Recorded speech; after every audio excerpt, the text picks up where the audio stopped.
Agama Islam agama yang mudah. Mungkin saya pernah ceritakan kepada kalian, ada sahabat Nabi namanya Nuaiman. Siapa namanya?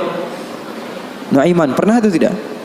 Ada sebagian sahabat-sahabat mungkin pernah mendengar. Sahabat Nabi Nuaiman ini orangnya lucu. Nabi Muhammad SAW kalau sudah melihat wajahnya Nuaiman pasti tertawa. Didatangi beberapa sahabat, Rasulullah SAW melihat wajah Nuaiman, Rasulullah tersenyum. Jadi sahabat senang. Terkadang sahabat memaksa, Nuaiman datangi majlisnya Rasulullah supaya Rasulullah tersenyum. Hidup Rasulullah SAW enggak melulu khusyuk begitu, enggak. Rasulullah sering tertawa, tersenyum. Bahkan ketika Rasulullah SAW pernah suatu saat Rasulullah sedang menyendiri, keluar dari rumahnya, duduk sendirian. Datang Sayyidina Abu Bakar. Assalamualaikum ya Rasulullah. Di depan ada seseorang hamba sahaya Rasulullah namanya Anjashah Al-Abdul Aswad. Hamba sahaya Rasulullah, orang hitam. Kalau Rasulullah SAW lagi nggak di rumah, biasanya dia yang jagain Rasulullah.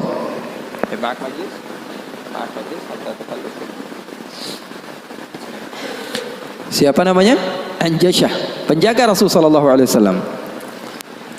Maka Rasulullah SAW duduk ketika itu sendiri. Abu Bakar datang, izin, Anjashah boleh atau tidak saya masuk? Kata Rasulullah, siapapun mau masuk silahkan masuk.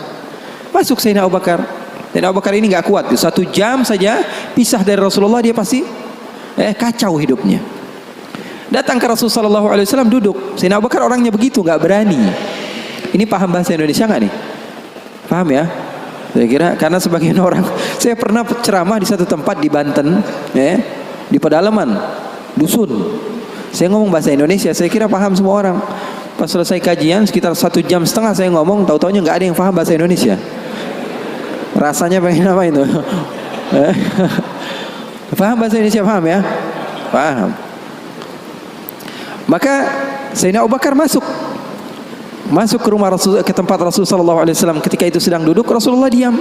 Sayyidina Abu Bakar orangnya ini nggak berani memulai omongan, berbeda dengan sahabat yang lain. Melihat Rasulullah dia diam saja. Beliau ini di antara syimahnya, di antara apa? Syama'ilnya, di antara sifat Sayyidina Abu Bakar yang disebutkan perawi bahwa Sayyidina Abu Bakar ini kalau Rasulullah tersenyum dia tersenyum. Kalau Rasulullah nangis dia nangis. Kalau Rasulullah bahagia dia bahagia. Pokoknya yang ada di otaknya Rasulullah saja. Buktinya di dalam hijrah Nabi Muhammad SAW bertanya kepada Sayyidina Abu Bakar, ada air atau tidak? Rasulullah perjalanan beberapa hari, ada air atau tidak? Sayyidina Abu Bakar bergegas mencari air. Dapat sedikit, diberikan kepada Rasulullah SAW. Rasulullah minum. Lalu beliau mengatakan, fasyariban nabiyyu wartawaitu ana. Katanya Rasulullah yang minum, tapi yang lepas dahaga saya. Sallu ala nabi. Itu yang namanya cinta. Itu yang namanya cinta. Yang minum Rasulullah, tapi yang lepas dahaga siapa? Sayyidina Abu Bakar As-Siddiq. Maka Sayyidina Abu Bakar duduk diam. Rasulullah nggak ngomong, dia nggak ngomong. Al-Abdul Aswad tadi, Anjashah, hamba sahaya Rasulullah SAW, ngeliatin aja. Rasulullahnya diam, Abu Bakarnya diam. Nggak ada suara sama sekali. Sering saya juga begitu kalau sama santri-santri, murid-murid begitu. Sayanya diam, murid saya diam. Saya megang handphone, dia megang handphone. Rasulullah SAW diam, Sayyidina Abu Bakar diam. Sayyidina Umar datang, Assalamualaikum ya Rasulullah. Waalaikumsalam. Kata Rasulullah SAW, masuk duduk Sayyidina Umar. Sayyidina Umar ini orangnya nggak bisa diam. Beda sama Sayyidina Abu Bakar As-Siddiq. Duduk sebentar, 5 menit, Rasulullah diam, Abu Bakar diam. 10 menit, 15 menit masih diam. Lalu Sayyidina Umar memberanikan untuk membuka pembicaraan. Dia katakan, ya Rasulullah, iya ya Umar, saya mau tanya ya Rasulullah, mau cerita, mau curhat ya Rasulullah. Silahkan wahai Umar. Saya punya istri di rumah ya Rasulullah. Ceritanya istri. Udah dikasih uang belanja masih kurang aja. Sudah dicukupi keperluannya masih saja marah-marah. Nah, itu orang yang udah punya istri ya, nggak punya istri kesian deh lo. Jangan senyum-senyum ya, semuanya yang ngerasa. Sayyidina Umar bin Khattab dia mengatakan apa? Ya Rasulullah, saya punya istri di rumah ya Rasulullah. Sudah saya kasih uang masih kekurangan saja ya Rasulullah. Sudah saya cukupi keperluannya masih saja ya Rasulullah. Cerita panjang lebar tentang istrinya kepada Rasulullah SAW. Serius ini Sayyidina Umar. Rasulullah ketika mendengar Sayyidina Umar mengatakan hal yang sedemikian rupa, Rasulullah tertawa. Rasulullah tertawa. Yang tadinya Rasulullah SAW sedang bersedih, sedang sumpah, sedang boring. Rasulullah SAW tertawa. Sayyidina Abu Bakar tertawa juga. Sayyidina Abu Bakar tertawa, Rasulullah tertawa. Sayyidina Umar bingung. Saya lagi cerita sedih kok malah ketawa semua. Ya Abu Bakar, kalau kamu tertawa saya tahu karena Rasulullah tertawa. Rasulullah tidak tertawa kecuali engkau tertawa. Lalu engkau ya Rasulullah, kenapa kok tertawa ya Rasul? Kata Rasulullah apa? Saya ini dari tadi menyendiri di sini gara-gara sumpek. Kenapa? Wahai Umar, sama seperti kalian. Sebabnya siapa? Dua anak kalian, kata Rasulullah SAW. Faham atau tidak? Sayyidina Umar cerita panjang lebar tentang istrinya. Kata Rasulullah SAW, saya juga datang ke sini menyendiri, lari dari rumah. Karena apa? Karena ulah anak dua kalian. Karena Rasulullah SAW memiliki istri Sayyidatuna Aisyah dan Sayyidatuna Hafsah, putri Sayyidina Umar. Jadi begitu. Yang namanya suami sekelas Rasulullah SAW saja digituin. Ini Nuaiman, sahabat Nabi. Dia pernah bawain Rasulullah madu. Dikasih Rasulullah SAW madu. Setelah diberikan kepada Rasulullah, Rasulullah makan, mengajak beberapa sahabat untuk makan bersama Nuaiman. Ini disebutkan di dalam kitab Usdul Ghabah, fi tamyiz as-sahabah, Ibn al-Athir. Diberikan madu kepada siapa? Kepada Rasulullah SAW. Rasulullah ambil madunya, diberikan kepada sahabat-sahabat Rasulullah SAW. Setelah dimakan oleh Rasulullah SAW, tiba-tiba Nuaiman datang bersama seorang pria. Lalu Rasulullah bertanya kepada Nuaiman, siapa dia? Kata Nuaiman, ini penjual madunya ya Rasulullah. Maksud kamu? Saya tadi niatnya mau beliin Rasulullah tapi nggak ada uangnya. Maksudnya Rasulullah yang bayar. Rasulullah sudah habiskan madunya dan Rasulullah SAW disuruh bayar sama Nuaiman. Lalu Rasulullah SAW bertanya kepada Nuaiman, Nuaiman kamu berani sekali sama saya, kata Rasulullah. Oh kamu berani sekali. Apa kata Nuaiman? Saya jujur ya Rasulullah, saya nggak pernah melihat ada satu baju baru yang datang di kota Madinah atau makanan baru kecuali saya berharap saya adalah orang yang pertama menunjukkannya kepadamu dan memberikannya kepadamu ya Rasulullah. Wah bagus itu. Masalahnya cuma satu ya Rasulullah, nggak punya fulus, nggak punya uang ya Rasulullah. Masalahnya saya cuma, nah, begitulah Nuaiman. Kisah hidupnya luar biasa, membuat Rasulullah SAW bahagia. Orang yang seperti itu, kalau kita yang jadi seperti itu, mungkin kita adalah orang yang pertama kali masuk neraka. Kurang ajar sama Rasulullah. Tapi terkadang ada sebagian orang yang melakukan keburukan, tapi kalau dicintai oleh Allah, keburukannya menjadi kebaikan. Orang, kalau kamu cinta kepadanya, apapun yang dia lakukan, keburukan sekalipun, di mata kamu dia melakukan hal yang indah. Itu rasio loh. Seorang bapak atau ibu, anaknya padahal biasa-biasa aja, nggak ganteng-ganteng amat, setiap hari dibilang, waduh cakep banget anak saya, foto dia melulu di Instagram. Betul atau tidak? Padahal orang lain melihatnya biasa aja ini anak, tapi bagi dia, di mata orang tua, anaknya adalah hal yang terindah baginya. Begitu juga ketika anaknya salah, di mata orang tua terkadang dia melihat anaknya nggak salah, yang salah orang lain. Kenapa? Karena matanya sudah cinta kepada anaknya tersebut. Jadi bisa dimaklumi. Terkadang ada sebagian orang yang dia melakukan amaliyah yang buruk. Amaliyah buruk, jelas-jelasan. Tapi Allah cinta kepada hamba tersebut. Apa yang dia dapatkan? Dia dapatkan ridhonya Allah. Kita yang suudzon dapat apa? Dapat keburukan. Bareng-bareng sama saya kaji Al-Quran. Bagaimana Nabi Musa berdoa. Allah katakan, falamma akhadathum ar-rajfah. Tatkala Nabi Musa didatangi musim paceklik, nggak ada air sama sekali. Nabi Musa berdoa. Apa doa Nabi Musa? Qala rabbi law syi'ta ahlaktahum min qablu wa iyyai. Ya Allah, kenapa nggak dikasih air sih? Law syi'ta ahlaktahum min qablu wa iyyai. Kalau mau hancurin sekalian, jangan airnya doang ya. Marah-marah sama Allah. Kalau mau hancurkan sekalian semuanya. Atuhlikuna bima fa'ala as-sufaha'u minna. Ya Allah, kenapa engkau menghancurkan kami atau menahan air dari kami hanya karena beberapa orang oknum saja daripada hambamu yang berada bersama kami yang melakukan kesalahan? Kenapa kami semua yang kena imbasnya? Marah-marah sama Allah. Kemudian Nabi Musa mengatakan, in hiya illa fitnatuk. Balik-baliknya semua fitnah datangnya darimu ya Allah, bukan dari kami. Kalau yang doa kita, mungkin kita sudah menjadi orang yang kufur pertama kali, marah-marah sama Allah. Tapi yang berdoa orang yang dekat kepada Allah, hasilnya apa? hasilnya Allah memberikan kebaikan. Makanya poin di sini yang saya ingin sampaikan kepada kalian, terkadang orang lain melakukan maksiat, kita jelas-jelasan melihat dia maksiat, kemudian kita menghinakan dia, sementara dia di mata Allah adalah orang yang baik. Kita semakin jauh, dia semakin dekat. Itu hasilnya. Makanya ulama-ulama kalian, para habaib-habaib kalian mengajarkan kepada kalian apa? Untuk menutup mata kalian daripada kesalahan orang lain. Fokus saja sama diri sendiri. Terus saya mendengar, mengikuti kajian-kajian Habib Muhammad, habaib-habaib yang lain, Habib Muhammad bin Anis yang sering ke sini, ustadz-ustadz yang sering bersama Habib Muhammad. Saya tahu mengajarkan kepada kalian untuk persatuan, untuk bareng-bareng. Kenapa? Karena orang kalau dia menganggap orang lain buruk, sementara orang yang dianggap buruk tersebut di sisi Allah adalah hamba yang dekat dengan Allah, maka kita kena imbasnya. Kita dapat dosanya.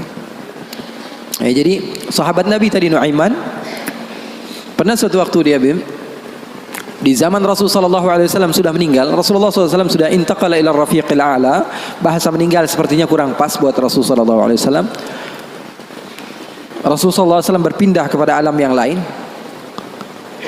Datang Rasulullah SAW di zaman Sayyidina Uthman bin Affan. Nuaiman duduk di depan masjid Rasulullah SAW. Rasulullah sudah nggak ada. Nuaiman sumpek. Biasanya Rasulullah SAW dimainin sama dia. Ini duduk di masjidnya Rasulullah SAW. Nggak ada kerjaan dia. Dia ambil batu, dia lempar, ngeliatin orang yang bolak balik sana. Kalau kata orang Malaysia, pusing sana, pusing sini, balik sana, balik sini. Nuaiman melihat ada orang yang buta, orang yang nggak bisa melihat, megang tongkat. Jalan, dia pusing sana, pusing sini, balik sana, balik sini. Nuaiman, saya lagi sumpek, ini orang bikin tambah sumpek. Dipanggil sama Nuaiman, hei buta, kemari kamu. Ini Nuaiman gak bisa ngelihat orang kecuali dikerjain. Itu Nuaiman, gak bisa ngelihat orang kecuali kerjain. Tapi dia dicintai oleh Allah. Susah kan, kalau Allah udah cinta. Makanya cari cinta Allah, bukan cari surganya Allah. Cari ridha Allah, jangan cari surganya Allah. Surga itu makhluk, tapi ridhanya Allah, cintanya Allah itu yang paling mahal. Nuaiman akhirnya dipanggil buta, buta kamu kemari. Kenapa, kata si buta? Saya ini pusing, saya lagi sumpek, ngeliat kamu tambah sumpek, kata Nuaiman. Saya ini bukan mau bikin sumpek orang, kata si buta. Lalu apa yang kamu ingin lakukan? Saya ini dari tadi cari toilet, saya kebelet, kata si buta. Saya bersama anak saya yang biasa membawa saya, tapi anak saya sekarang sedang pergi ke pasar, saya tidak tahu di mana dia. Saya sudah nggak kuat, kata Nuaiman. Oh, kamu cari toilet, bilang dari tadi, nanti saya bantu, kata Nuaiman. Dipegang tangannya sama Nuaiman. Ini mau balas dendam ini Nuaiman. Ini dipegang tangannya, dibawa kemana? Ke masjidnya Rasulullah Sallallahu Alaihi Wasallam. Dulu masjid nggak ada toiletnya, beda sama sekarang. Sekarang orang ke rest area yang lihat ada masjidnya nggak? Ada. Mau ngapain? Mau sholat duha? Bukan, cari toiletnya. Orang zaman sekarang kan begitu. Maka Nuaiman memegang tangan si buta, dibawa ke masjidnya Rasulullah. Kira-kira sudah dekat mihrab, di samping, di depan, katanya, oh ini toiletnya. Kamu mau ngapain? Terserah kamu di sini. Apakah sudah tidak ada orang di belakang saya? Tidak ada, sudah aman tempatnya. Nuaiman kabur udah nggak ngurusin lagi udah. Orang lagi sholat banyak, sahabat-sahabat tabi'in lagi pada sholat. Ini tiba-tiba di depan, bayangin di depan situ ada yang buka celana.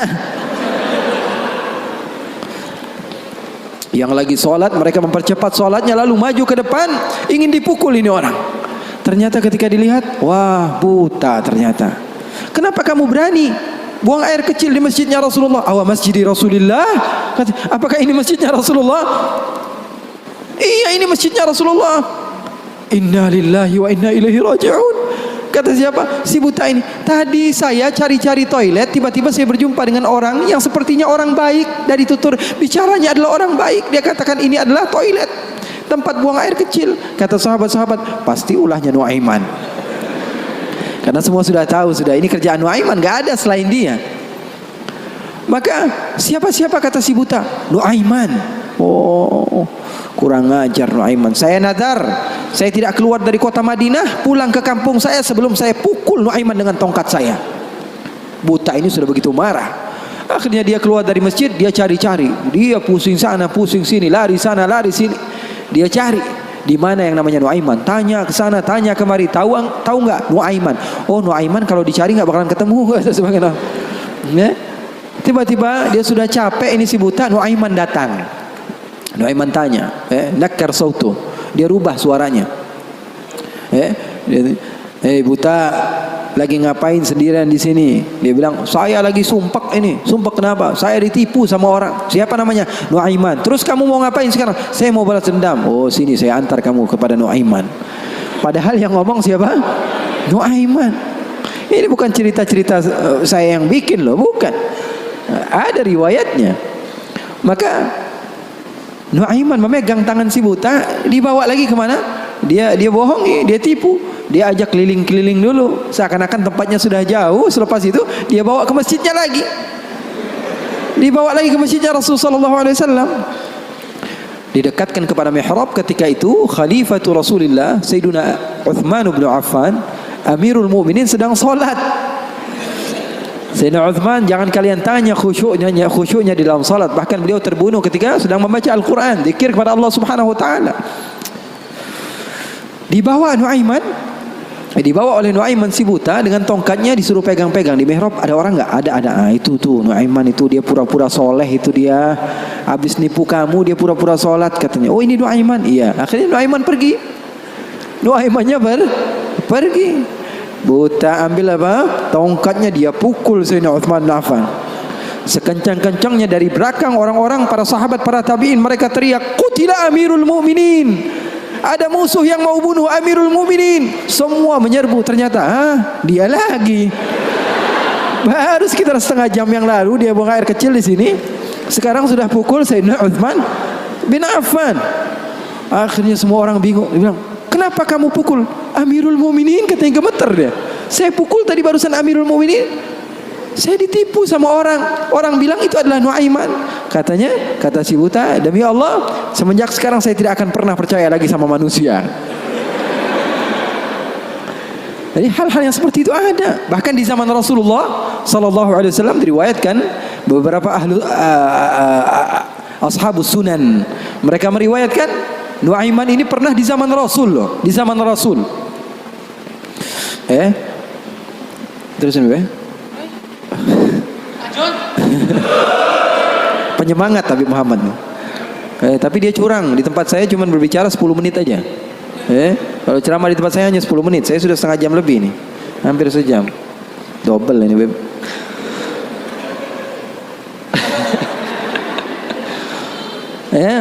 Nuaiman di zaman Rasulullah SAW, Sayyidina Abu Bakar ini banyak rihlah, banyak pergi kemana-mana, pergi ke Syam untuk berdagang, berbisnis. Suatu saat Sayyidina Abu Bakar datang ke Rasulullah mengatakan, ya Rasulullah, saya mau izin. Izin apa wahai Abu Bakar? Saya mau ajak Nuaiman ini ikut saya berbisnis ke negeri Syam, ke luar negeri ini, bikin paspor Nuaiman. Keren, ke daerah lain, ke Syam. Kata Rasulullah, ya sudah, bawa saja Nuaiman, enggak apa-apa. Sahabat Nabi izin dulu sama Rasulullah. Dibawa Nuaiman. Dibawa Nuaiman bersama beberapa orang yang ikut. Biasa Sayyidina Abu Bakar kalau berbisnis, berdagang ke negeri Syam, dia bawa rombongan yang banyak. Di antaranya tadi Nuaiman. Nuaiman dibawa. Sesampainya di negeri Syam, semua dibagi tugasnya oleh Sayyidina Abu Bakar. Kamu berdagang, kamu membeli, fulan bin fulan, semuanya mendapat apa? Tugas dari Sayyidina Abu Bakar. Ada seseorang di antara sahabat Sayyidina Abu Bakar, namanya Huwaitib. Namanya siapa? Huwaitib. Ini orangnya polos. Orangnya polos banget. Kata Sayyidina Abu Bakar, kamu seperti biasa wahai Huwaitib. Apa kerjaan kamu? Pekerjaan kamu jaga makanan. Kalau saya minta makan, kamu kasih. Kalau saya belum datang, maka jangan beri makanan.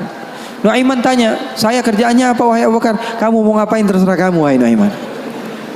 Yang penting kamu hadir bersama-sama. Rasulullah SAW dan sahabatnya itu manhaj mereka, nggak melulu serius aja. Kalau kalian dapatkan guru-guru kalian mengajak sedikit bercanda kepada kalian atau berlaku asik kepada kalian, itu manhaj Rasulullah SAW di dalam menggapai hati seseorang sehingga dia mau untuk mendekati agama Islam. Ini enggak, dikit-dikit matanya melotot, melihat ke kanan bilang sesat, ngelihat ke kiri dibilang sesat. Ini orang salah, ini orang enggak betul, ini orang enggak baik. Enggak, Rasulullah enggak begitu. Rasulullah SAW penuh dengan kebijakan. Enggak juga Rasulullah SAW ngegampangin. Wah ini boleh, yang ini boleh, yang ini boleh, semuanya boleh. Enggak juga.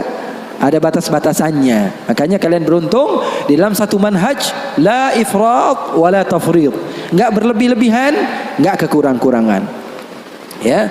Maka Nuaiman bertanya kepada Sayyidina Abu Bakar, kerjaan saya apa? Pekerjaan kamu terserah mau ngapain aja. Sayyidina Abu Bakar pergi berbisnis. Nuaiman enggak ada kerjaan, akhirnya lapar. Dia datang kepada Huwaitib, mengatakan kepada dia, "Tib, saya sudah lapar nih. Saya pengen makan nih. Berikan kepada saya makanan."